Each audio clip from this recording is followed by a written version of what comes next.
see you. Well, you look great, Louis. Oh, thank you. Because last time we had a little discussion about would it kill you to wear a tie? Yes. And it hasn't killed me. No. You look Sorry. fantastic. Thanks. And I hate it. I hate the way this feels. Really? Yeah. But you know, you look so good. You look thank- like the entrepreneur, the auteur that you are. Okay. How are your daughters? Tell me about them. They're great. The youngest one just turned 9, and then the older one remains 12 for a few more months. And they're good. I mean, this week is testing week at schools. I hear a lot about that. Yep. Yeah. So they're in 3 days of extensive standardized testing. And what are the consequences of the standardized testing? Well, the way I understand it, if a school's kids don't test well, they burn the school down. So it's pretty high pressure. A lot of pressure on the kids. Yeah. Wow. And the tests are written by people that nobody knows who they are. It's very secretive. And the questions are, because they have to prepare for these tests for a long time. A lot of the year is about the tests. Teaching for the test. Teaching to the test, they call it, because they decided there's a new way kids should think, and we're going to prove they're thinking it by having them pass these tests, or we burn the school down. So anyway, my kids kind of panic when they're in these, you know, which is okay. You know, my mother was a math teacher, and she taught me that moment where you go, I don't know what this is when you panic. That means you're about to figure it out. That means you've let go of what you know, and you're about to grab onto a new thing. That's great. That you didn't know yet. So I'm there for them in those moments, and I go, come on, just look at the problem. And then I look at the problems, and it's like, you know, Bill has 3 goldfish. He buys 2 more. How many dogs live in London? Or something like that. So, Wow. That's crazy. Yeah, you better notify the fire department. that's right. Ladies and gentlemen, we'll be right here with Louis C.K., everyone.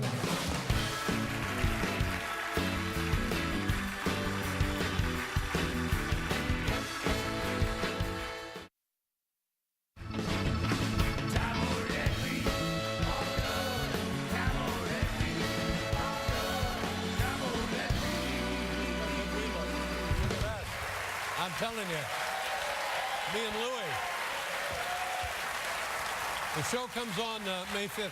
How many shows do you do in a run, in your series? How many do you have to do each season? Well, this season was supposed to be 13, but I made an extra one because I just had 14? too much stuff. So there's 14, yeah. So, and you're responsible, you're in it, Yes. you created it, it was all your idea, manifestation of you and your life. You write it, you direct it. Yeah. That's a crazy amount of work, isn't it? Yeah, it is. I edit it also. Well, you edit the damn show. Yeah, the damn show. Whoa. I edit the damn show. Do you,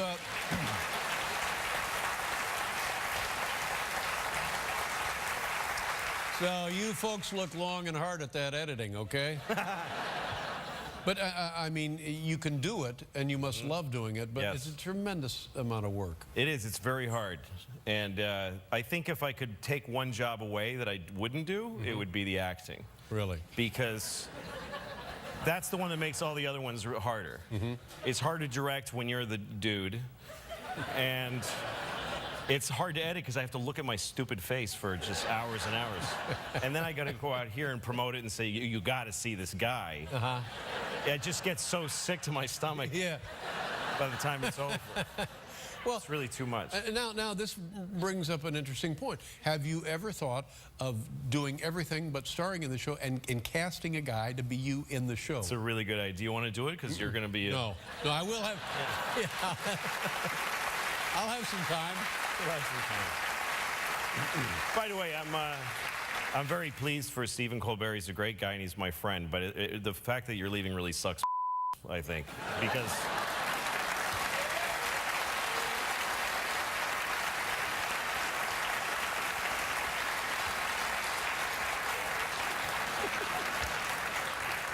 Louis, no one on this program, either over at NBC or here, has ever used the expression sucks. I'm going to make a note of that. Thank you very much.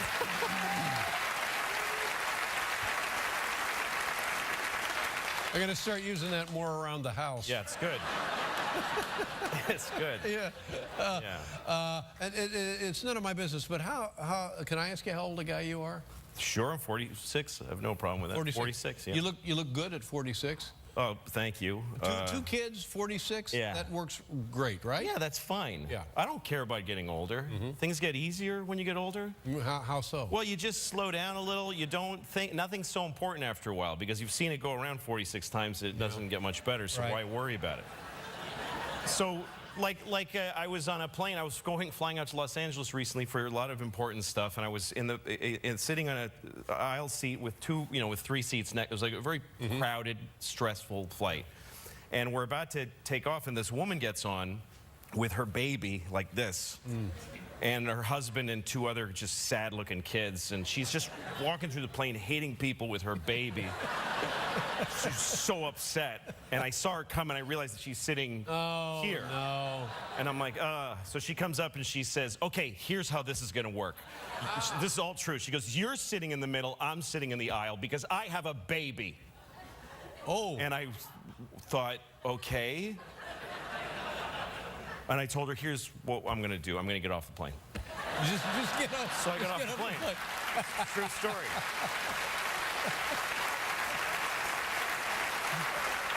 I just got off the plane. She was upset, so I didn't want to do it. So I got off the plane. I went home, and I just didn't go do that stuff in Los Angeles. And the next day, people called me and said, where are you? And I was like, I don't know. The lady was upset. I don't want to do it. Yeah.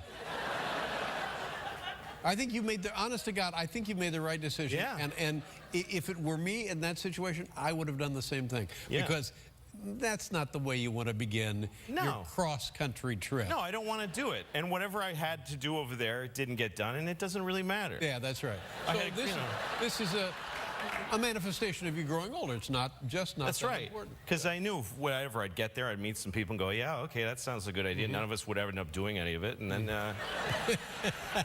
meanwhile, that poor lady's, their stupid baby, having a bad flight. Yeah.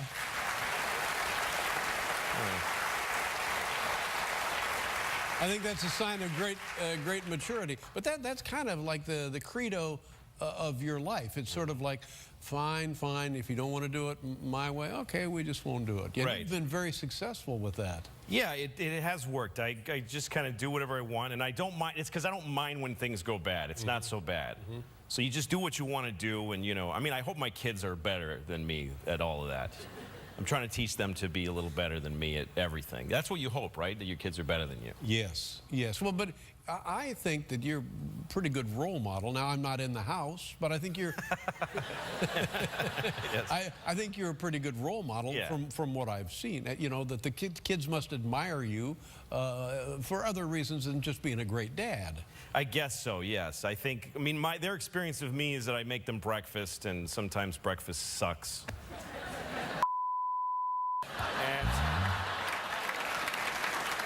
I don't know. Just now that you've got it in your lexicon. Twice there. Okay. No, I think I do an okay job. What I try to teach my kids is that you're not going to get what you want most times, and if you learn to be okay with that, with being disappointed, if you can survive disappointment, then nothing can beat you. Let me ask you a question, and it's specifically about breakfast. I have this conversation with my son, who is 10, who is, I guess, right between the ages of your daughters. And it goes like this. Well, what would you like for breakfast? I'm not hungry. Well, yeah, but let's just say you were. How about bacon? No. How about eggs? No. Pancakes? No. And so we go through every imaginable form of consumable human food, none of which interests the kid. And then, so now we go back and we start over. And it's clear that he has decided on his side he's going to say no to everything I come up with. But yet, they have to eat. Yes, they do, but why? What do you do at that Why are you asking him what he wants? You're asking him to decide where everything's headed.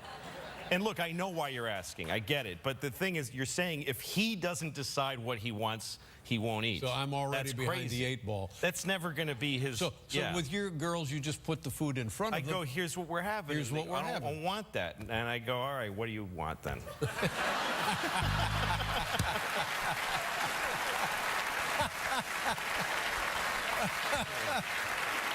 Yeah, that seems about right. Yeah, because for a minute there, you really had me. Yeah, no. You really had me, and I thought, oh, no, it's just crap, the way it is. yes, I've made a terrible mistake. Yes, no, that's the way it is. Yeah, that's the way it goes. And then I make a different breakfast. Yeah. And I end up eating both of them. I know, It's because just- the house becomes a diner. That's right. what we go through. That's right. Louis C.K., ladies and gentlemen. Now, Louis, the 4th season, you can see it beginning May 5th at 10 on FX. That's where it is. It's on FX. That's right. This is Louis C.K. Thank you, Jim. Thanks for dressing up, Louis. We'll be right back with Amy